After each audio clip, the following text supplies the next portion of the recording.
What's up everyone? In this video I'm going to be talking about my favorite shoe purchase of 2022 so far.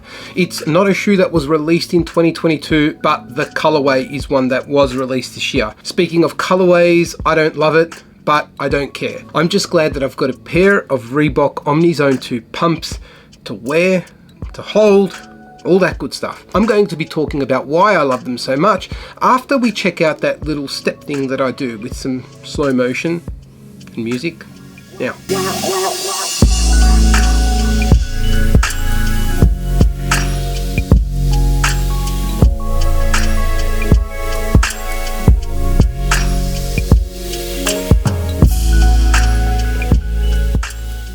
Let's get into it. This will be a little bit different than some of my other videos. I'm not going to break down every technical component of the shoe itself, talking about the materials at length or anything like that. What I want to focus more on is why I love the shoe and some of the technology that went into the shoe to make it so iconic. This shoe really represents everything that I love about sneakers. The ability for me to be transported to a different time. And in the case of the Omni Zone 2 pumps, these guys remind me of my childhood. And that was a good time because that's when feelings mattered more and tech specs mattered less. I'm not saying that I wouldn't love a shoe like the Omni Zone 2 pumps if they were released today, but I would definitely be looking at them more critically. I would probably complain about the way they feel on foot, maybe how they've been constructed and their choice of materials, and maybe, just maybe, I would have called a pump in the shape of a basketball a little bit gimmicky. Whereas I just don't care about any of that, and I just love that I've got a shoe that reminds me of my childhood. They're not perfect though, and there are a couple of issues with the shoe itself. I'll talk about those in a wee little bit, but before I talk about the shoe itself, I want to talk about the pump and how it started and how it got into this shoe in front of me. The pump technology itself was first developed in 1988, but put into a shoe for the first time in 1989. The tech was developed because Reebok wanted an edge over its competitors. They actually went outside of basketball to look for inspiration to develop a shoe like this. They even looked at skiers to see how they would use their shoes to create a custom fit, which is actually what they got on the box. Not that part of the box, another part of the box.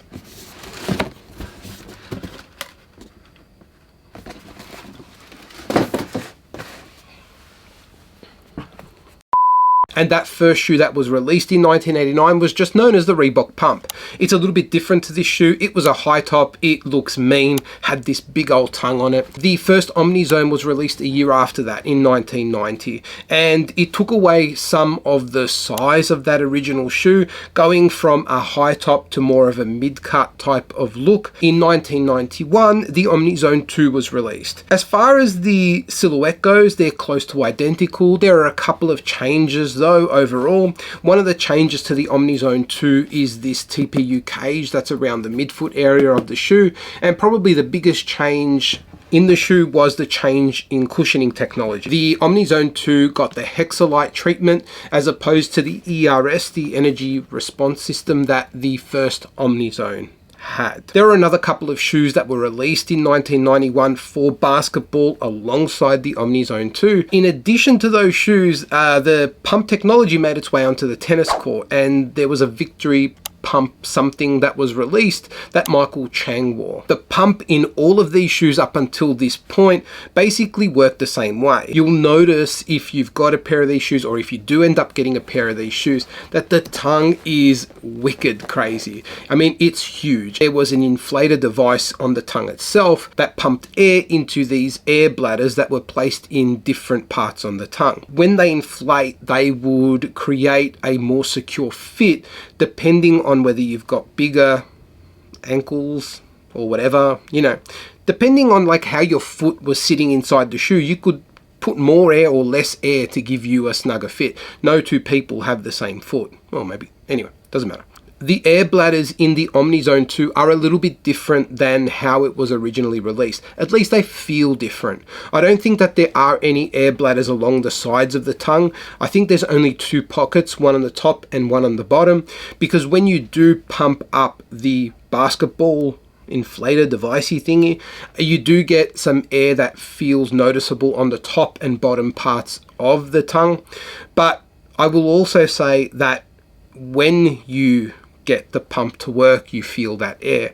I've noticed that there's about a 50-50 hit ratio on actually getting the pump device to work. Sometimes I'll be pumping and I won't get any air, and other times I'll be pumping and then I'll start to feel the tongue puff up and create a more secure feeling on foot. I don't know what has stopped them from being able to get this to work all of the time, because I remember owning a pair of pumps back in the 90s, and every time I pumped them up, I felt like they worked. The other thing that I've noticed that is different about the Omnizone 2s against my memory of how I used to think the pumps fit was that because you don't get those air bladders along the side, or at least it doesn't feel like that there's any air going into the side parts of the tongue, you don't get that sensation that your heel is getting more cushioned every time you pump up the device. You definitely feel it along the front of your foot, but you feel it less around the sides. That's not because there's any air or was ever any air being pumped into the heel area of the shoe, but just because the tongue wraps so far around the shoe that it created that sensation, I guess. This system was then replaced later on by what is known as the Insta Pump Fury. The difference with that system over this system is that the pump device was located on the outside of the shoe, so it wasn't pumping air directly into the tongue, and it also expanded into running shoes by that point. What you're getting on this shoe as far as materials go is a mostly leather upper. You do get a little bit of this mesh material along parts of the shoe, but that isn't mesh that makes its way through the thickness of the entire shoes material, if you know what I mean. There's like a thin layer of mesh on top of a base layer of leather, so they're not going to be the most breathable shoe. Probably something to be aware of if you're planning on wearing these for long periods of time or in hot weather. You do get a couple of perforations along the toe box, but you know, that's what shoes were like back then. The midsole itself is EVA based, so you do have the Hexalite logo on there and then this window on the outsole, but you're not actually getting Hexalite cushioning. This is something that Reebok have done across all of their shoes that used to use the Hexalite cushioning system. I covered this in my review of the Reebok Question Low, the grey toe. They basically use it more as a design feature than a tech spec. I don't know why they can't put it in. It's probably got to do with cost or something like that, or maybe there wouldn't be that much of a noticeable difference over a standard EVA midsole. Whatever the reason is, what you've got is a comfortable midsole that provides a okay cushioned experience. I wouldn't expect anything fancy out of it, but you're not really buying this shoe because you're expecting fancy cushioning.